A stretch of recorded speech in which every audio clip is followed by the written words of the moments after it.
दोस्तों ये मेरे पास में एम्पलीफायर है 4440 का, और इसमें प्रॉब्लम ये है कि इसके एक चैनल में जो है वो आवाज़ आ रही है और एक चैनल में आवाज़ नहीं आ रही है।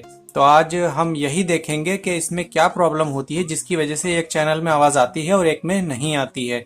तो चलिए हम इसे चेक करके देख लेते हैं। दोनों वायर मैंने लगा दी हैं और चलिए अब हम इसको चेक करके देख लेते हैं। और मैं इसमें एक SD कार्ड भी लगा देता हूँ। देखिए ये ऑन हो गया है, पर इसमें आवाज़ जो है वो बहुत ही कम आ रही है। देखिए मैंने इसके वॉल्यूम भी और बेस भी फुल है और इसमें फिर भी आवाज़ जो है वो बहुत ही कम आ रही है। शायद आपको हल्की हल्की आवाज़ आती होगी। चलिए अब हम इसके दूसरे चैनल पे लगा के देख लेते हैं और अब हम इसका वॉल्यूम से आवाज़ बढ़ाते हैं और देखते हैं आवाज़ कैसा आता है।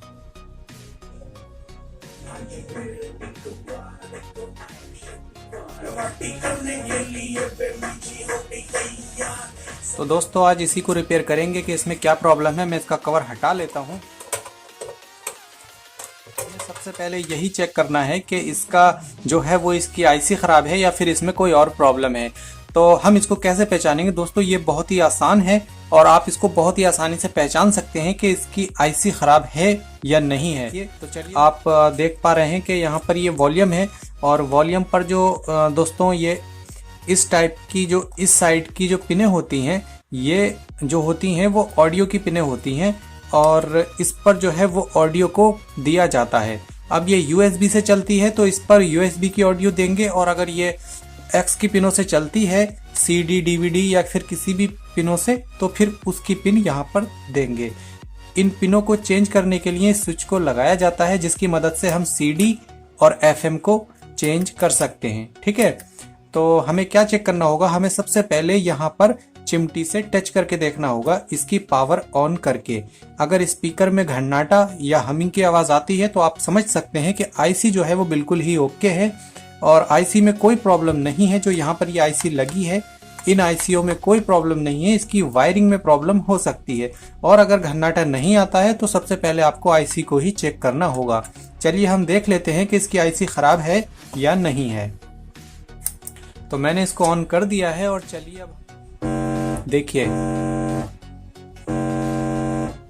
तो अब हम क्या करते हैं, अब हम इसकी जो ये PCB प्लेट है इसे खोल लेंगे और देखते हैं कि इसमें क्या प्रॉब्लम है। क्योंकि दोस्तों क्या होता है इसमें कि सबसे पहले जो ऑडियो की सप्लाई आती है वो कार्ड से निकल करके स्विच पर आती है और स्विच से जाती है इस बोर्ड में, यहाँ पर इस बोर्ड में जाती है, और ये ही इसकी बेस बढ़ाने वाला बोर्ड होता है। ये इससे बेस से निकल करके वापस से फिर वॉल्यूम पर आती है। तो चलिए हम देख लेते हैं कि इसमें क्या। दोस्तों इसका कवर मैंने हटा दिया है। दोस्तों अगर अभी तक आपने मुझे इंस्टाग्राम पर फॉलो नहीं किया है तो आप मुझे इंस्टाग्राम पर फॉलो ज़रूर कर लें, लिंक आपको डिस्क्रिप्शन बॉक्स में मिल जाएगा। तो देखिए दोस्तों मैंने इसका कार्ड जो है वो बिल्कुल अलग कर लिया है और आप देख पा रहे हैं कि एक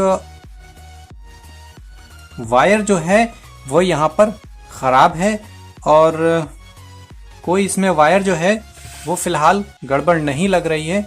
चलिए हम इस वायर को लगा करके देख लेते हैं। ये वायर जो है ये सीधे स्विच से आई है, तो हो सकता है कि इसी की वजह से चैनल में जो है वो आवाज़ नहीं आ रही है। चलिए हम इसको लगा करके देख लेते हैं कि इससे साउंड आती है या नहीं आती है।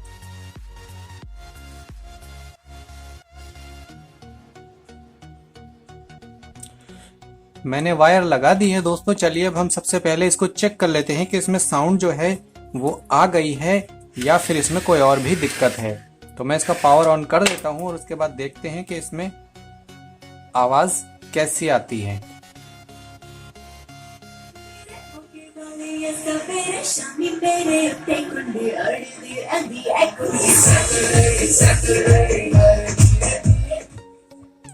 तो दोस्तों इसमें जो आवाज़ है वो बिल्कुल क्लियर आ रही है। दोस्तों अगर आपके एम्पलीफायर में भी एक चैनल में आवाज़ आती है या फिर आपके दोनों चैनल में आवाज़ नहीं आती है तो आपको सबसे पहले यही चेक करना होगा कि इसके जो ये 4440 की IC लगी होती हैं क्या इनमें कोई प्रॉब्लम है या नहीं। आप इनके वोल्टेज भी चेक कर सकते हैं, और अगर वोल्टेज चेक नहीं करना चाहते हैं तो सबसे पहले आप इसकी वॉल्यूम पर देख सकते हैं चिमटी लगा करके कि इसमें हमिंग की आवाज़ आती है या नहीं। अगर आवाज़ आती है तो आप समझ सकते हैं कि आईसी बिल्कुल ओके हैं, आपको आईसी को छेड़ने की कोई ज़रूरत नहीं है, आपको इसकी वायरिंग को जो है वो चेक करना। इसके अलावा आप के ये भी हो सकता है कि अगर चैनल में आवाज़ नहीं आती है तो कभी कभी ऐसा भी होता है दोस्तों कि ये लेफ्ट राइट के लिए होता है, तो एक साइड में आवाज़ अगर नहीं आती है तब भी ये प्रॉब्लम आ जाती है। तो इसके लिए आपको क्या करना होगा कि अलग से वो ऑडियो जो है वो वॉल्यूम की इस वाली पिनों पर आपको देना होगी, और उसके बाद में ऑडियो से आप चेक कर पाएंगे कि इसमें ऑडियो जो है वो आ रही है या नहीं। या फिर आप ये भी कर सकते हैं कि इन दोनों पिनों को शॉर्ट करके भी आप चेक कर सकते हैं। अगर एक पिन पर ऑडियो नहीं आती है और आप शॉर्ट कर देते हैं तो फिर दोनों पिनों पर जो है वो ऑडियो आ जाती है। ये बहुत ही आसान है, और इस तरीके से आप अपने एम्पलीफायर को बहुत ही आसानी से रिपेयर कर सकते हैं। दोस्तों वीडियो को लाइक करें और चैनल को सब्सक्राइब करके नोटिफिकेशन बेल को ऑल पर सिलेक्ट कर लें। मुझे इंस्टाग्राम पर फॉलो जरूर करें, लिंक आपको डिस्क्रिप्शन बॉक्स में मिल जाएगा। वीडियो देखने के लिए आपका बहुत बहुत धन्यवाद।